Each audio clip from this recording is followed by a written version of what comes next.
Hey friends, welcome back to Padhantu. आज मैं biology का आपके लिए लेकर आई हूँ ह्यूमन डिजीज का चैप्टर पार्ट 2। इसके पहले वाला अगर आपने चैप्टर नहीं देखा है तो आप डिस्क्रिप्शन बॉक्स ज़रूर चेक करिए, और डिस्क्रिप्शन बॉक्स में आपको इसका मिलेगा पार्ट 1। उसमें मैंने आपको एक ह्यूमन डिजीज़ का जनरल इंट्रोडक्शन, यानी मानव जो भी बीमारियां हैं उनका एक जनरल परिचय आपको दिया है, तो आप वो वीडियो ज़रूर जाकर देखिए। तो आज मैं आपको यहाँ पर बताऊंगी डिफरेंट कैटेगरी की डिजीज़ेस, जैसे बैक्टीरियल डिजीज़ेस हो गई, वायरल डिजीज़ेस हो गई, फंगल डिजीज़ेस, प्रोटोजोअन डिजीज़ेस। तो फ्रेंड्स, अगर आप नोट्स बना रहे हैं तो आप इस तरीके की एक टेबल बना लीजिए, ताकि हमने उनको सेग्रीगेट कर दिया है, बैक्टीरियल डिजीज़ेस अलग, वायरल डिजीज़ेस अलग, ताकि एक मेस ना हो, ताकि जाके आप पढ़ें तो आपको ईजिली आप उस चीज़ को आइडेंटिफाई कर पाए कि कौन सा बैक्टीरियल डिजीज़ है, कौन सा वायरल डिजीज़ है। तो चलिए शुरू करते हैं। सबसे पहले मैं जो फर्स्ट बैक्टीरियल डिजीज़ लेने वाली हूँ वो है टाइफॉइड, और इसको हिंदी में आंत ज्वर भी बोलते हैं, और या फिर आप बोल सकते हैं fever of intestine. Fever of intestine, आंत ज्वर, जो हमारी इंटेस्टाइन है ये बेसिकली उसी में अटैक करता है, और ये जिस बैक्टीरिया से होता है उसका नाम है सैल्मोनेला टाइफोसा। जो क्वेश्चन बनता है कॉम्पिटिटिव एग्जाम में वो यहीं से बनता है कि कौन सी डिजीज किस बैक्टीरिया से कॉज होती है। तो हमारे लिए जो इंपॉर्टेंट है वो है डिजीज का नेम और bacteria, causing bacteria. But mode of transmission या वेक्टर भी हम जरूर पढ़ेंगे कि किस वजह से होता है ये। तो ये होता है कॉन्टेमिनेटेड वाटर से। तो अब आप पूछेंगे कॉन्टेमिनेटेड वाटर क्या होता है? कॉन्टेमिनेटेड वाटर होता है जमा हुआ पानी, इकट्ठा हुआ खराब पानी। बारिश में अक्सर फैलता है ये टाइफाइड। तो अगर हम कुछ दूषित प्रदूषित पानी पी लेते हैं या पुराना पानी पी लेते हैं तो तब हमें इस तरीके का जो टाइफाइड का जो बैक्टीरिया है वो हमें अटैक करता है। नेक्स्ट बैक्टीरियल डिजीज जो है मैं बात करती हूँ ट्यूबरक्लोसिस। आपने टीबी का नाम सुना होगा, इसको हिंदी में क्षय रोग बोलते हैं। क्या बोलते हैं? क्षय रोग। ठीक है, तो ट्यूबरक्लोसिस या शॉर्ट फॉर्म में टीबी या हिंदी में क्षय रोग बोलते हैं, और ये जिस बैक्टीरिया से होता है वो है माइकोबैक्टीरियम ट्यूबरक्लोसिस। तो ये एक बैक्टीरिया है जिससे ये बीमारी होती है, और ये फैलती है एयर से। ये इन्फेक्शियस डिजीजेस हैं। इसके पहले वाले वीडियो में मैंने आपको दो कैटेगरी बताई हैं, कॉन्टेजियस डिजीजेस और एक्वायर्ड डिजीजेस। तो कॉन्टेजियस डिजीजेस जो होती हैं वो होती हैं फैलने वाली, यानी इन्फेक्शियस बीमारी जो होती हैं। तो अगर आपके आसपास कोई टीबी का मरीज बैठा है या उस संक्रमित बैठा है कोई व्यक्ति और वो खांसता है, तो ऑब्वियसली वो बैक्टीरिया आपको भी इन्फेक्ट करेगा।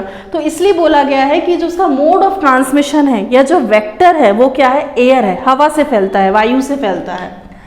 नेक्स्ट मैं जो बैक्टीरियल डिजीज है वो बात करूंगी प्लेग की। जैसे अभी कोरोना फैला है वैसे ही एक बार प्लेग की महामारी आई थी, और इसमें हजारों की संख्या में लोग मारे गए थे, और बाद में जब इसका वैक्सीन बना तब जाके प्लेग जो है पूरी तरीके से ख़त्म हुआ। और ये जिस बैक्टीरिया से होता है वो है बैसिलस पेस्टिस। बैसिलस पेस्टिस नाम है इस बैक्टीरिया का, और ये फैलता है फ्लिया बाइट से। अब आप बोलेंगे कि फ्लिया बाइट क्या होता है? तो फ्लिया को बोलते हैं हिंदी में पिस्सू, जो चूहे की स्किन में होता है। ठीक है, अगर आप उसके कांटेक्ट में आ जाते हैं या वो पिस्सू आपको टच भी कर जाता है, काट लेता है, या उस पर्टिकुलर चूहे के कांटेक्ट में आप आ जाते हैं, तब आपको इस तरीके की बीमारी होती है। तो फ्लिया एक जीवाणु है, आप इसको हिंदी में पिस्सू के नाम से जानते हैं। नेक्स्ट जो बैक्टीरियल डिजीज है वो है कॉलेरा, जिसको हैजा के नाम से हम जानते हैं। कॉलेरा का जो बैक्टीरिया वो है वाइब्रो कॉलेरा। ठीक है, वाइब्रो कॉलेरा नाम का एक बैक्टीरिया है जिससे हैजा की बीमारी होती है। डायरिया हो जाता है, लूज मोशंस, वॉमिटिंग, इस तरीके की डिजीजेस हो जाती हैं, और ये हाउस फ्लाई से होता है। ठीक है, जो इसका वेक्टर है वो है हाउस फ्लाई। अगर आपके आसपास कोई खाना प्रदूषित सड़ रहा है, पानी जमा हुआ है, उस पे जाके मक्खियाँ बैठेंगी, फिर वो आपके संपर्क में आएंगी, आपके खाने में बैठेंगी, तो हाउस फ्लाई जो है वो वेक्टर है किसका? कॉलेरा का, या फिर आप बोल सकते हैं हैजा का। ठीक है, नेक्स्ट जो एक बैक्टीरियल डिजीज मैं यहाँ लेने वाली हूँ वो है डिप्थेरिया। डिप्थेरिया सामान्य तौर पे 2 से 10 वर्ष की आयु को बच्चों को होता है। उनको टॉन्सिल्स हो जाते हैं, कफ निकलने लगता है, तो इस तरीके से होता है। और इसका जो वो है बैक्टीरिया है वो है कॉरीबैक्टीरियम। कॉरीबैक्टीरियम ये एक बैक्टीरिया है डिप्थीरिया जिससे होता है। इसमें होता क्या है कि जैसे जो संक्रमित बच्चा है, अगर उसने कहीं पर कफ निकाला है बाहर या थूका है कहीं पर, और उससे जो संक्रमण होता है, हाउस फ्लाई के थ्रू भी हो सकता है, एयर के थ्रू भी हो सकता है, तो उससे जो संक्रमण होता है तो वो कॉज करता है डिप्थेरिया। तो इसका जो वेक्टर है वो कफ ही है। इसमें टॉन्सिल्स हो जाते हैं और सर्दी, बुखार, जुकाम, इस तरीके की बीमारियां होती हैं। नेक्स्ट मैं एक और बैक्टीरियल डिजीज जो लेने वाली हूँ वो है लेप्रोसी। लेप्रोसी को कुष्ठ रोग बोलते हैं हिंदी में, हम सब जानते हैं कुष्ठ रोग क्या होता है, और ये होता है माइकोबैक्टीरियम लेप्री। ये बैक्टीरिया का नाम है माइकोबैक्टीरियम लेप्री, और ये होता है कांटेक्ट विथ डिजीज्ड पार्ट।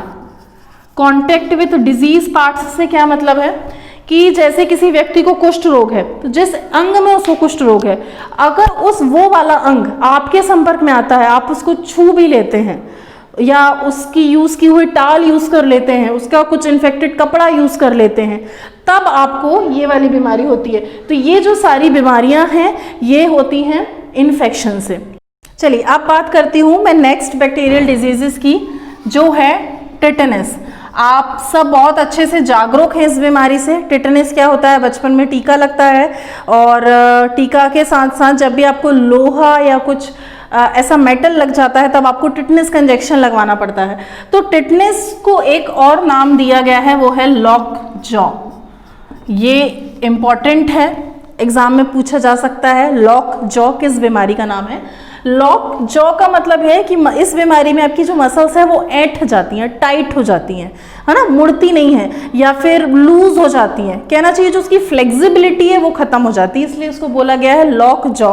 और ये जिस बैक्टीरिया से होती है उसको बोलते हैं क्लॉस्ट्रीडियम या फिर बैसिलस टिटेनी। बैसिलस टिटेनी ये बैक्टीरिया है, कॉजिंग बैक्टीरिया है, इससे ये बीमारी होती है। इसका जो मोड ऑफ ट्रांसमिशन है या बोल सकते हैं जो वेक्टर है वो है थ्रू वुंड। अभी मैं आपको बताती हूँ क्या होता है थ्रू वुंड का मतलब। आपको किसी भी अंग में अगर कोई घाव हुआ है, ठीक है, अगर वो घाव बहुत लंबे समय तक ठीक नहीं हो पाया है और उस घाव में अगर ये बैक्टीरिया अटैक करता है तो वो जिस अंग में वो घाव हुआ है वो अंग क्या हो जाएगा? लॉक हो जाएगा। ठीक है, वहां पे इसलिए बोला जाता है कि अगर आपको कहीं कुछ मेटल लग गया है तो आप फटाक से क्या करिए? टिटनस का इंजेक्शन लगवा लीजिए। ठीक है, तो ये रहा। नेक्स्ट एक बैक्टीरियल डिजीज और मैं आपको बताने वाली हूँ, ये है न्यूमोनिया। ये कॉमन डिजीजेस हैं बट अक्सर पूछी जाती हैं एग्जाम में। न्यूमोनिया जो होता है वो होता है डिप्लोकोकस न्यूमोनिया से। ये बैक्टीरिया का नाम है डिप्लोकोकस न्यूमोनिया, और ये एयर ट्रांसमिटेड डिजीज है, यानी हवा से फैलता है। सर्दी, खांसी, बुखार जो होती है न्यूमोनिया की, ऑब्वियसली अगर आपके घर में किसी को जुकाम है या इस तरीके का कुछ है तो वो इन्फेक्शन हो ही जाता है ना, क्योंकि ये लंग्स में अफेक्ट करती हैं हमारे, दैट्स व्हाई। अब जो नेक्स्ट बैक्टीरियल डिजीज है वो है सिफिलिस।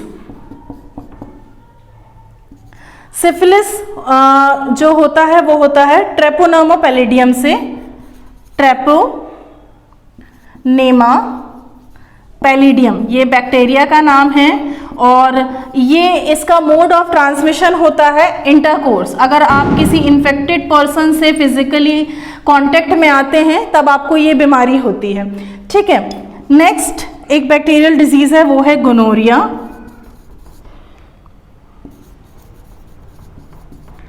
इसका जो बैक्टीरिया है वो है नीजेरिया गोनोरिया। ठीक है, तो ये जो बैक्टीरियल नेम है ये आपको इंपॉर्टेंट है, याद होना चाहिए। और ये भी होती है इंटरकोर्स से, अगर किसी इन्फेक्टेड पर्सन से आप फिजिकली अटैच होते हैं तब आपको ये वाली बीमारी होती है। तो ये मैंने कुछ आपको बैक्टीरियल डिजीजेस बताई हैं। इसके बाद मैं आपको एक और टेबल में बताऊंगी कि ये सारी बीमारियां किस हमारे ऑर्गन को या किस बॉडी पार्ट को अफेक्ट करती है।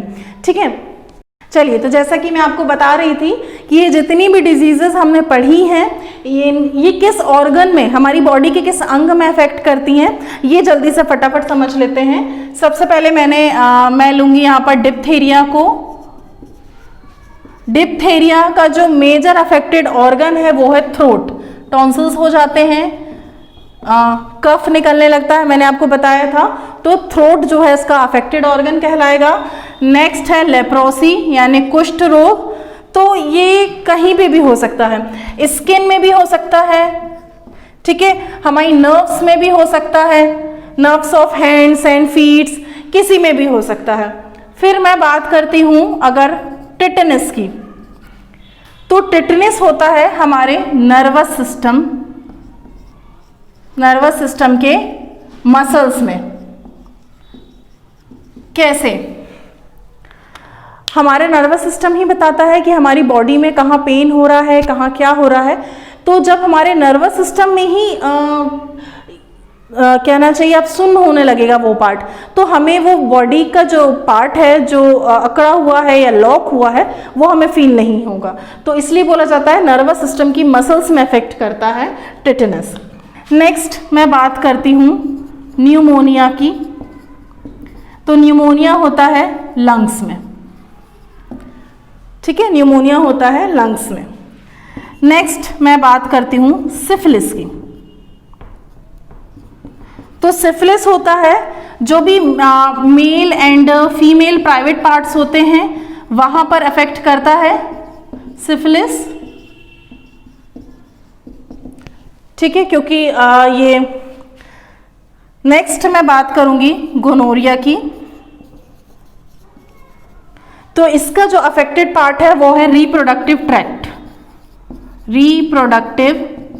ट्रैक्ट। जब हम रिप्रोडक्शन पढ़ेंगे तब हम इसके बारे में डिटेल पढ़ेंगे। और थ्रोट, गले में आवाज चेंज होने लगना, भारी हो जाना, ये, ठीक है।